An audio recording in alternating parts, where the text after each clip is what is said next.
Welcome to the Bold Book of the Day with Dr. Denise Nicholson, a show that is a central hub and safe space for authors to share their stories. The Bold Book with Dr. Denise begins now. All right, welcome back to another inspiring episode of Bold Book of the Day. Today we have the pleasure of speaking to Miss Margie Goldsmith. She is still traveling the world, boxing for sports, and sharing her fierce wisdom through storytelling. Welcome, Miss Margie Goldsmith. Thank you so much, Denise. Margie, your life reads like a movie. I was reading and I was like, I can't wait to meet this woman. She is just amazing, from Paris to Mount Everest. You've done it all. What inspired you to finally just sit down and say, you know what, I'm going to write Becoming a Badass? Well, I went through so many health scares where the Grim Reaper should have gotten me, and so many bad marriages, 3, never again. And so many disappointing things in my life, like coming from a dysfunctional family of alcoholism and suicide and schizophrenia, and you name it, it was in my family. And always being told, you're not good enough. You know, who do you think you are?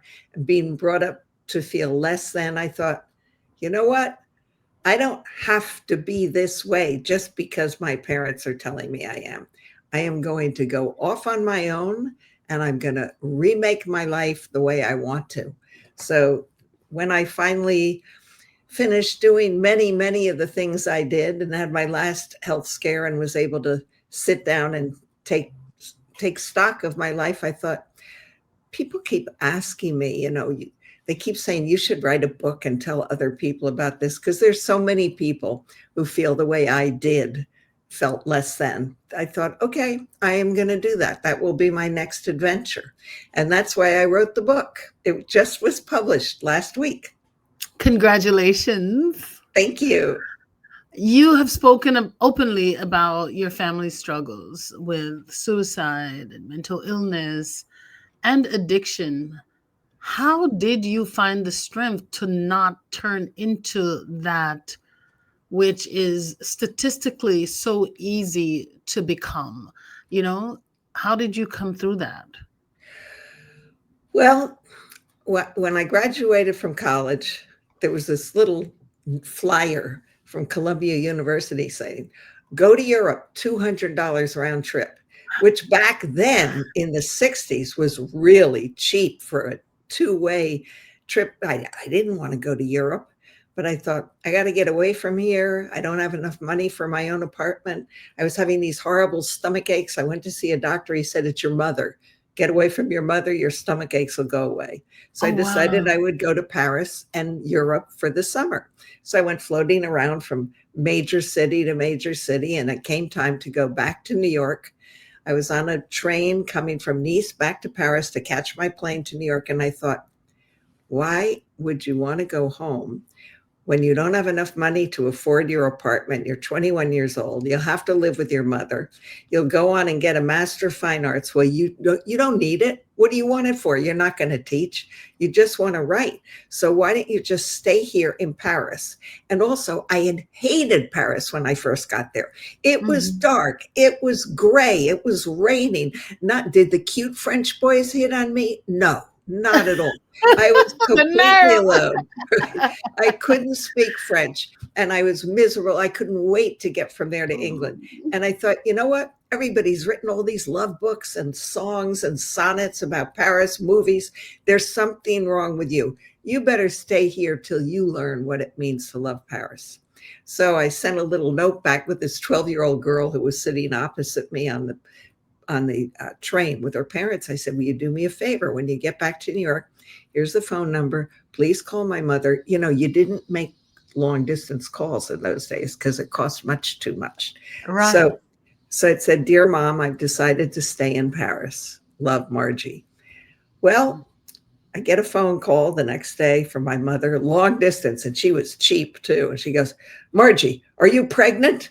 And I said, no. And she said, well, what kind of trouble are you in? I said, none. And she said, well, why are you staying there? I said, just because I want to. Well, when are you coming back? I have no idea. Will you be home for Christmas? I don't know. And just even that would drive me crazy. And I was so glad that even though I hated Paris, I was staying away from her. And very soon I fell into the rhythm of Paris. I went to school to learn how to speak French. I decided to write a novel. I met expats there. And I had a whole new life there. And I thought, I'm never coming home. This is really good. Nobody's telling me what to do.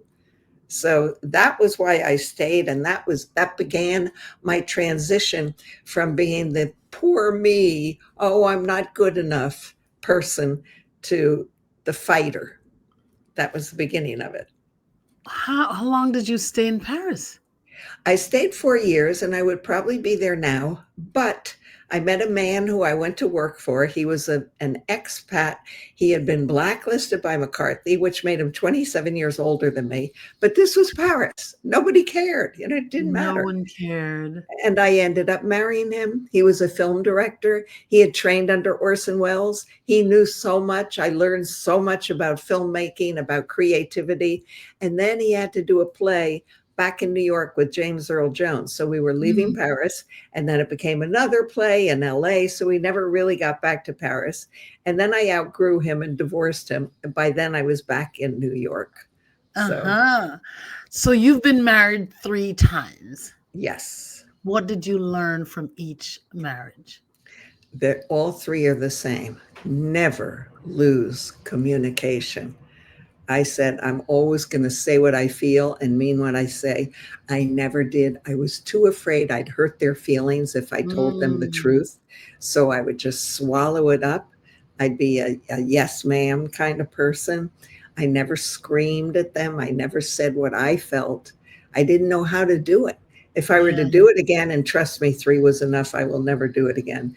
I would, if I got into a fight with my husband or whoever, I would not say, you are making me feel like this. It's your fault.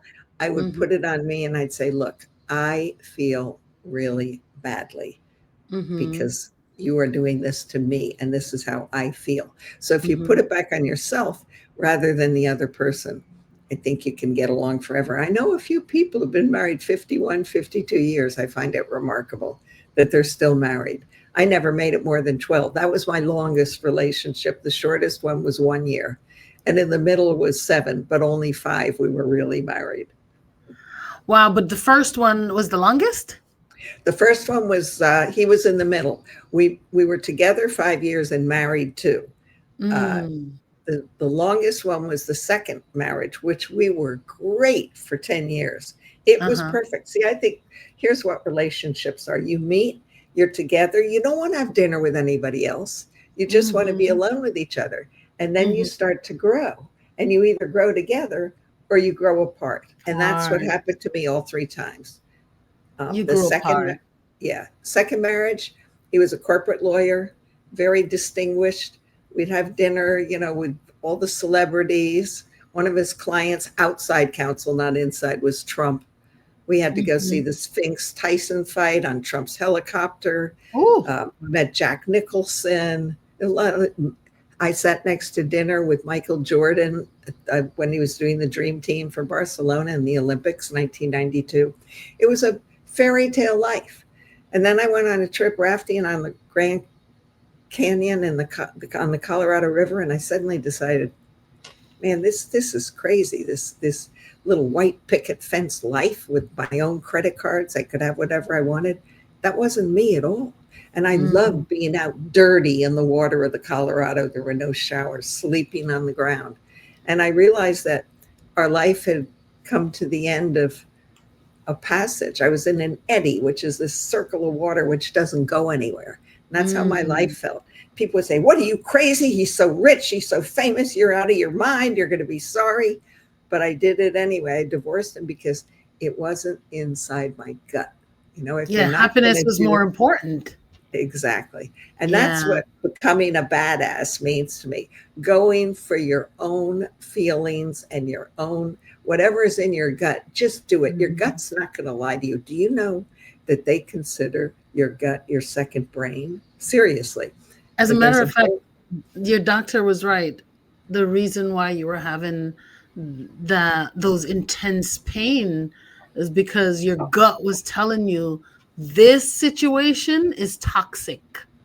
It was telling you. exactly, Your exactly. gut is listen to your gut. If you're not going to Always, listen to your heart, listen to your gut. always. Now, the third marriage, Yes. I, the reason why I married him, and I'm ashamed to admit this, uh, Mm-hmm. he had three children, and one was a daughter who lived in Charlotte with her two Mm-hmm. teenage kids and her husband.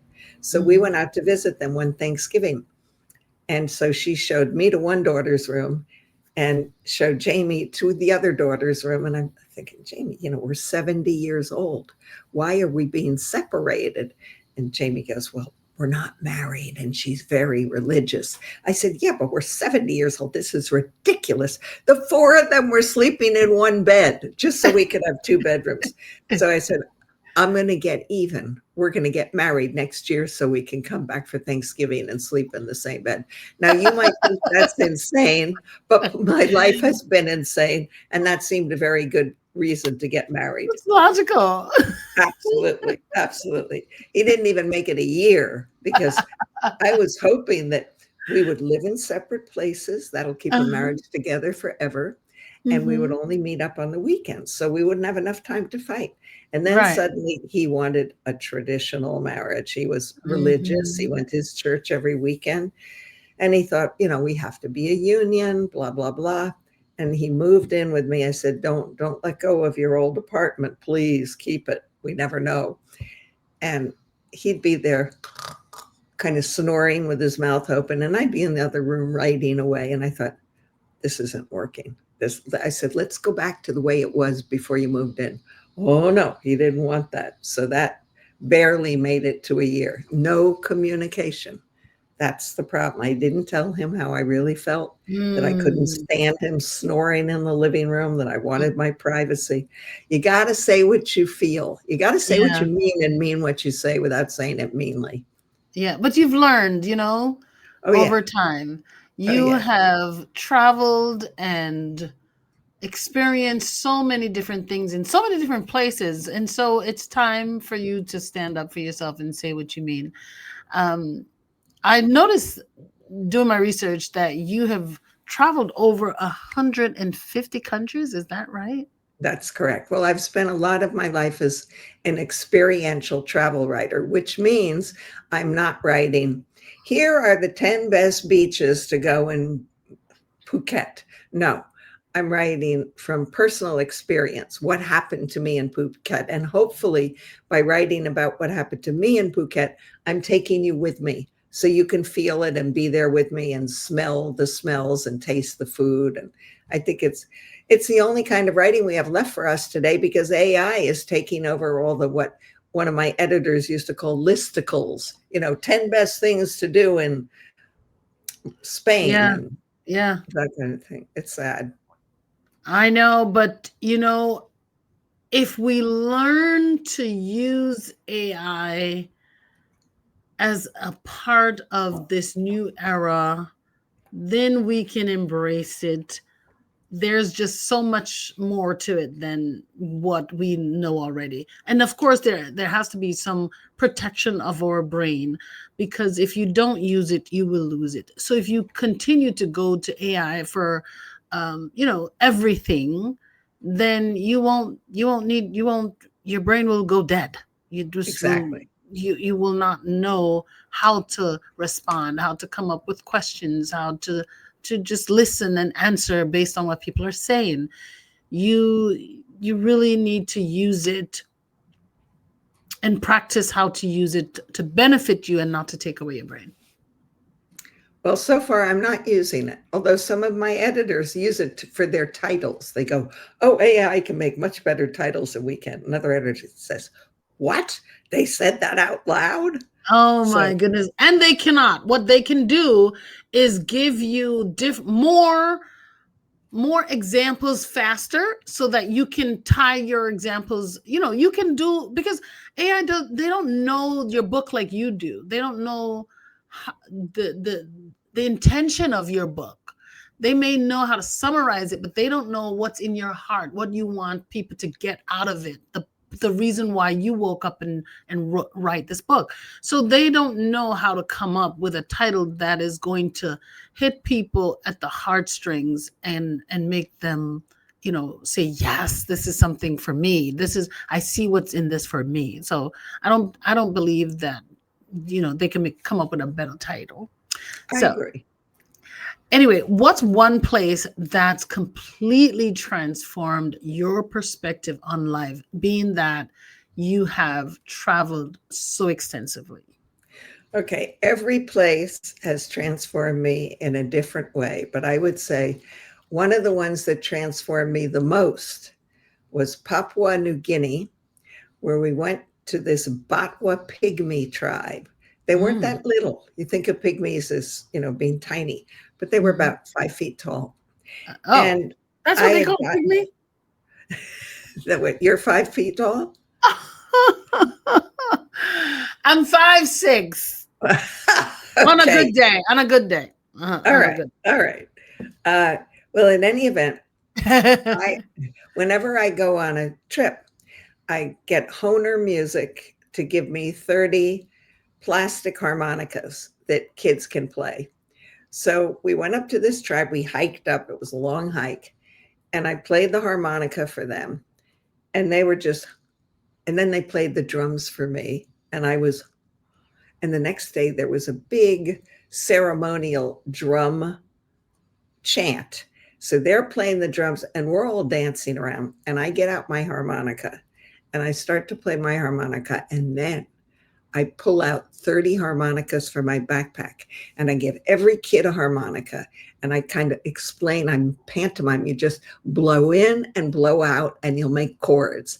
So they're doing this and we are going round in circles in the rain with the drums in the rain too. And the bare-chested women playing the drums and the chief blowing a harmonica. And this went around for an hour.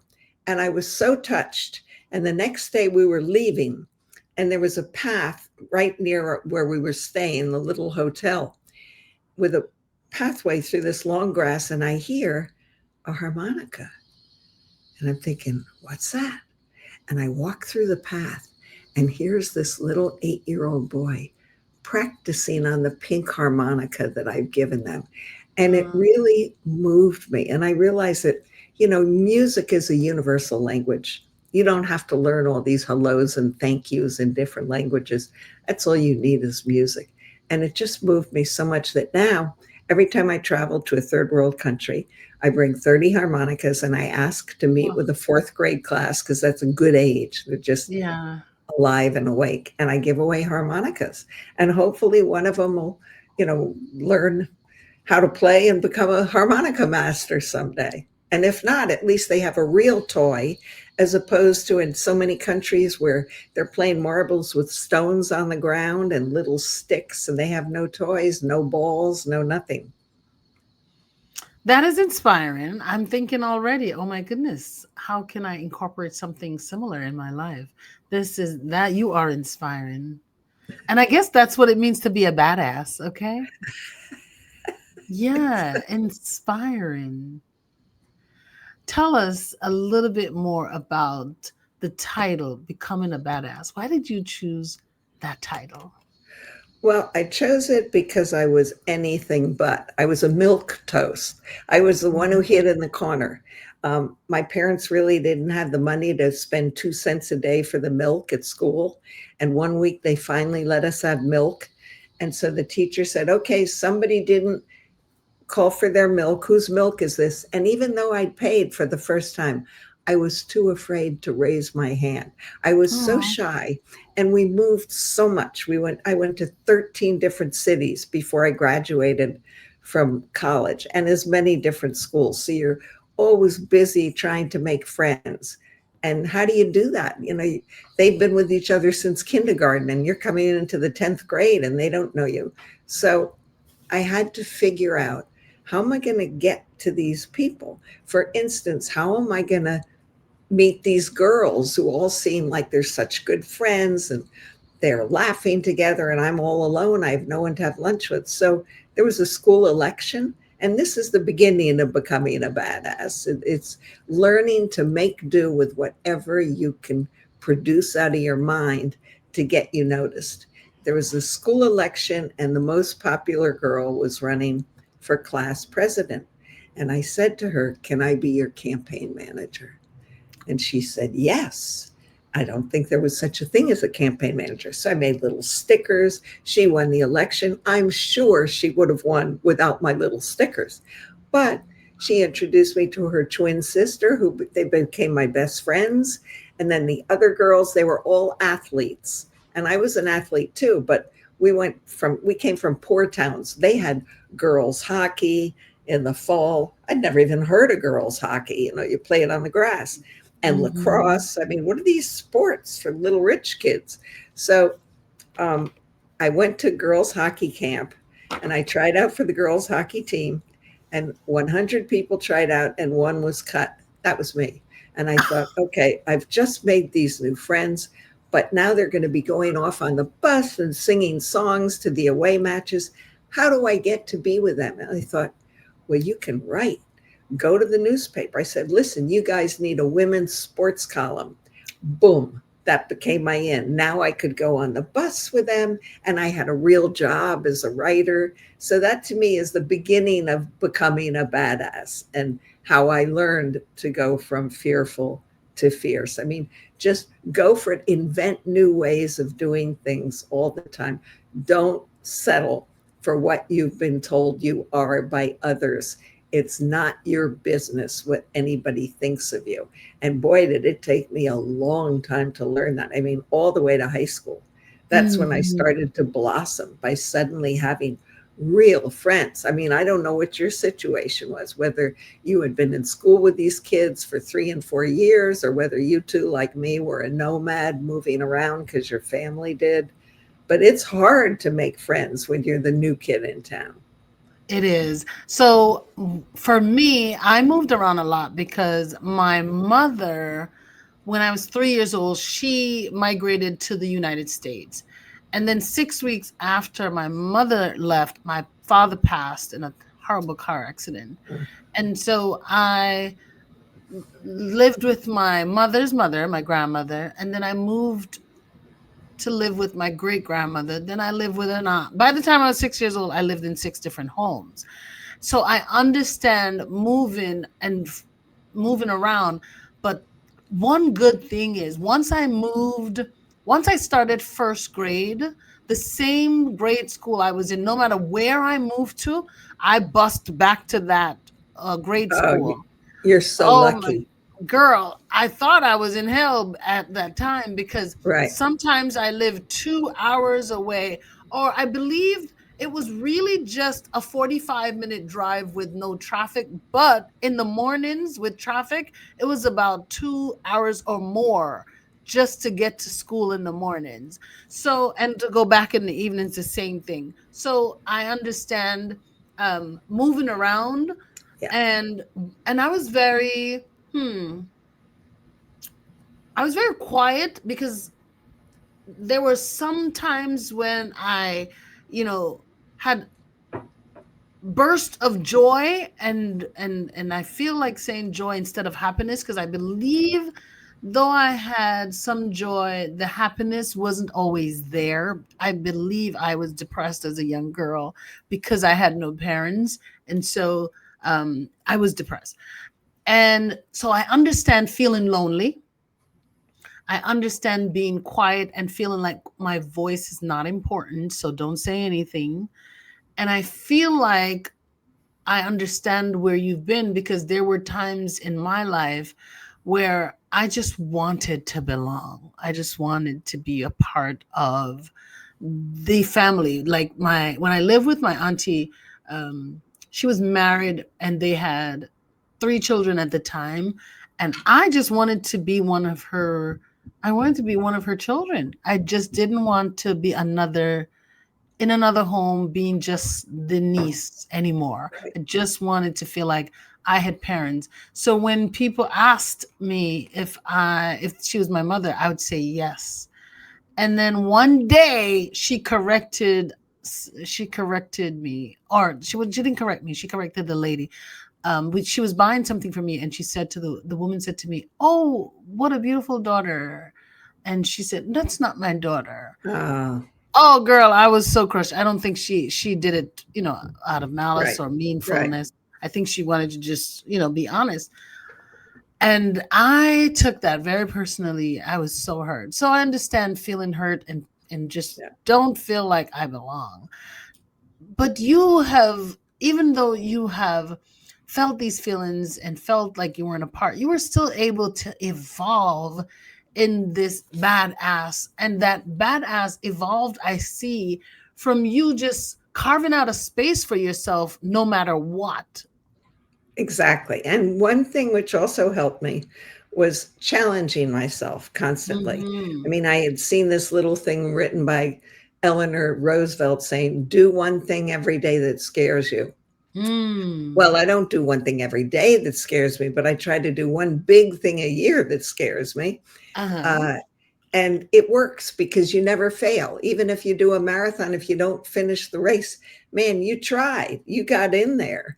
And it started with just joining running clubs and then going to marathons and then triathlons. And I did an Olympic distance triathlon in Cuba. And it was always, I'll show you, I'll prove Mm-hmm. to you I can do this. And every time I did one of these feats, I felt wonderful. And then I climbed Mount Rainier and we summited.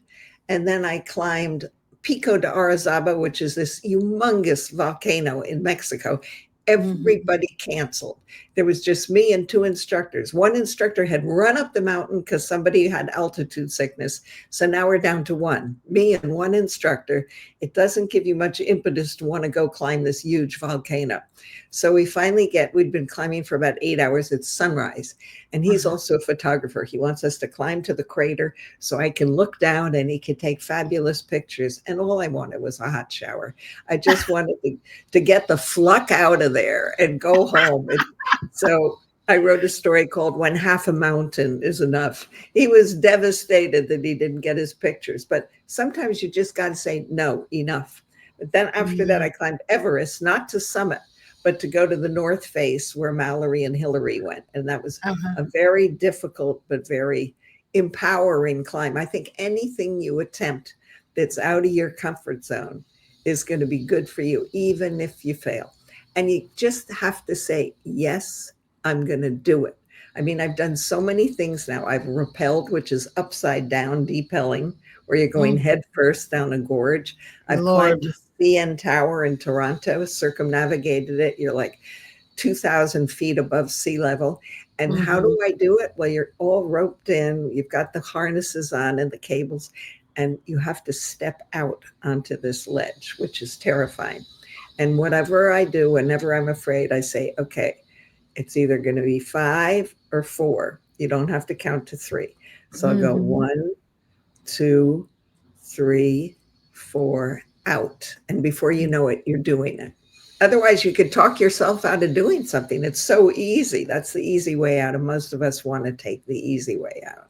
Speaking of talking yourself out of something, do you feel like you had to have a mindset shift in order to accomplish all the great things that you've done and do things like climbing, Mount Everest?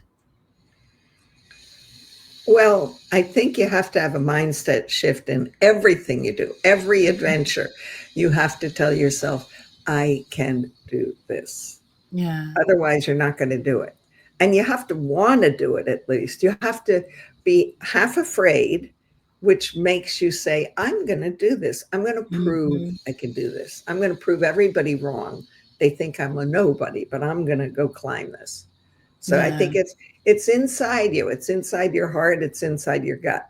You can do anything you want, anything. The more people who tell me no, the more I want to do it. So you've climbed mountains, finished triathlons, and face cancer twice.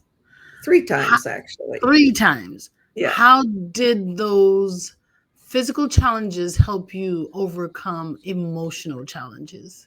Okay, so the first cancer thing was called a whipple. Now, I thought that was what nuns wear on their heads, but that's a wimple. A whipple is where they cut a piece of your pancreas off and they sew 6 organs around it at 6 hours. It's not a very good success rate from this operation, but I Mm-hmm. survived it. And everyone else is in this cancer ward dying or thinking they're dying. So I made myself get out of bed and walk laps. And I even walk, those little counters that they sometimes have at movies to see how many people are going in? They're like a Yeah. buck little thing. I would count the laps that way because I can never remember anything in my head. And I would take music with me, which also made it a lot easier to do if you're moving. And I would do laps till I was exhausted. And that was the first one. And then 6 weeks later, I was back to doing triathlons and running.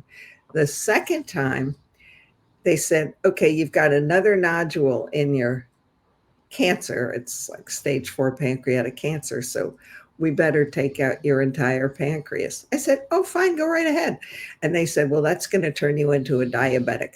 I had no idea what that meant. So I said, fine, do it. Well, suddenly I wake up and they're poking needles in my arms. I go, what are you doing? They go, we're giving you insulin. That was very discouraging to know that for the rest of my life, I was going to have to poke myself with needles. However, they have gotten very, very sophisticated now. I don't have to poke needles anymore. I just wear this little pod on my arm and it delivers insulin for me. I put the insulin in it. So a lot is automatic. I look on my iPhone to see where my numbers are. That was a hard operation because they'd taken out this huge organ, but same thing. I walked the halls till I got home. Then I'd walk 1 block a day, then 2 blocks, and each day a little bit more because movement is healing. You don't move, move it or lose it. They say you really do lose it if you don't move. And there were so many people who refused even to get out of bed. The third time was a lung, which really upset me because I had just learned blues harmonica and I was jamming. And I thought I'll never play harp again. So that was the worst word of all. People are coughing because it's their lungs. So I had a roommate and she brought in her family and they're chatting all day. And I thought, oh, get me out of here. So I'm doing my little laps and I see a little couch room where patients and visitors can go into, which I hadn't seen. So I go back to my room, I grab a harmonica, I go back to the lounge, close my eyes, blowing a little shuffle. And suddenly someone says, do you want to jam? And I open my eyes. It's the music therapy teacher who comes through the wards with his guitar. I said, hell yes. So we jammed. And suddenly all the doctors and nurses are standing in the hallway and the patients who got out of bed, they're all applauding. And I felt just like Stevie Wonder. I probably was warbling, but it didn't matter because it felt so good. So you just keep going. You just got to put one foot in front of the other, whether it's climbing a mountain or getting out of cancer, because there's 2 kinds of people in the world. They're the people you say, how are you? And they say, oh, I'm fine. How are you? And there's the other kind. And I'm meeting more and more of them as I get older. Oh, my back hurts and my knee hurts and my shoulder hurts and I need this operation and I have spinal stenosis and I need a knee up. They drive me crazy. They go on and on and on. So I'm now down to a 1-minute elevator pitch. You tell me your health troubles in 1 minute and leave me alone because I don't want to hear it. So that's one thing. So those are those people, the whiners and the doers. And I'm a doer, I hope. And that's how I do it. It sounds like you're also not just a badass, but a doer, a motivator. You are a winner. You have overcome, oh my God, so much. But cancer 3 times, pancreatic cancer is nothing it's not a small thing. No, it I have a isn't. sister that died from pancreatic cancer. I know 4 people who died from it. Most people do Yeah. die from it. Yeah, and you're telling But, me that you had pancreatic cancer twice. right. I don't think that anything helped me except moving. I think that's what made me different than your friends. First of all, they got it out in time. That's the most important thing. And Yes. secondly, I just kept on walking. Yes. And that's what I'm still doing. I'm moving all the Move. time. Yeah. Movement. Do you You hear got to that? move. You don't have to run a marathon. You don't have Yeah. to do a triathlon. Just walk. Get out and walk. Yes. It's currency, it's moving one thing in exchange for another, moving out the toxic things in your life. Maybe it was, bad marriages, or keeping things in during those times, or keeping the things that you've gone through at home with your parents or your mom. All these things, you keep it inside of you and it festers. But movement, it just shifts that toxic thing out of you and bring in more joy, more peace, and more life. I'm with you. Wow. Now, Absolutely. tell me about how you have recorded 2 albums. Tell me about Okay. those.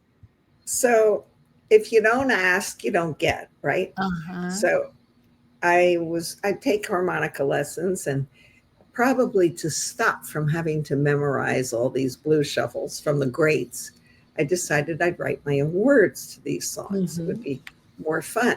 So I started writing words, and my harmonica teacher encouraged me, blues harp, because, keep writing. I want you to write. And I thought, oh, good. I'd rather write than practice. And Mm-hmm. then I finally had 10 songs. And my last book was called Masters of the Harmonica. 30 harmonica masters share their craft. And I found the most interesting of all these blues harp masters was a guy named Rick Estrin, who's got a band called Rick Estrin and the Nightcats. And they've won every blues music award. So I Nice. get on the phone. I met Rick because I interviewed him.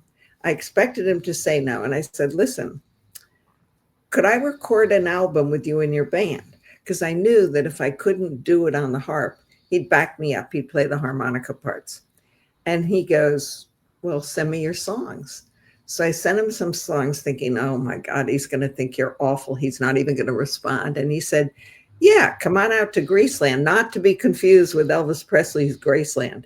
Graceland is the funkiest recording studio in San Jose, California, where all the great blues players go to record. So Kid Anderson, who's the guitar player and engineer, co-produced it with Rick. First, we did one album. They came to New York. We played live at the bitter end. It was so much fun that the next year I wrote another 10 songs, went back to Greaseland, recorded the album with them. They came back to New York, and then we did a second performance at the bitter end. And that's how I'm not allowed to use their name on the album cover because I'm not in their band. So it's called Margie Goldsmith and Friends. It Ah. was so fun. And I would say, Rick, you played. Go, no, you play. So we'd fight for a while, and once we exchanged licks, and to be able to exchange harp licks with the great Rick Estrin, I mean, this is wonderful. It's one of the highlights of my life. So many women are afraid of getting older and just have this negative connotation and about getting old.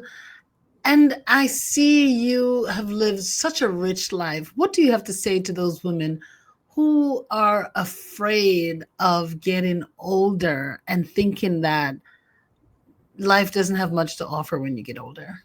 Okay, your legs go, your face goes, your arms go. You can't wear short sleeves anymore. You can't wear shorts. Who cares?